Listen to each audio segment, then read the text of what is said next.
আমাদের তরুণ ছাত্র সমাজ ব্রিগেডিয়ার জেনারেল অবসরপ্রাপ্ত সাখাওয়াত হোসেনকে স্বরাষ্ট্র উপদেষ্টার পজিশন থেকে সরিয়ে দিয়েছে আন্দোলন করে, এবং নতুন একজনকে নিয়ে আসা হয়েছে।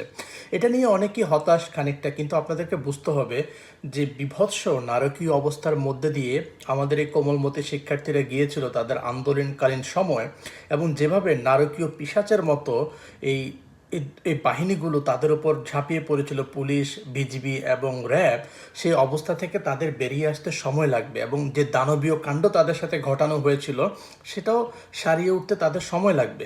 এবং তারা যে এই মুহূর্তে আওয়ামী লীগ বা তাদের কোনো অঙ্গ সংগঠন বা জড়িত ব্যক্তির নাম শুনলেই খেপে যাচ্ছে, এটা খুবই স্বাভাবিক। তারা কোনোভাবেই চায় না এই দানবীয় দলটা আবার ফিরে আসুক এবং দেশে সেই ত্রাসের রাজত্ব আবার কায়েম করুক।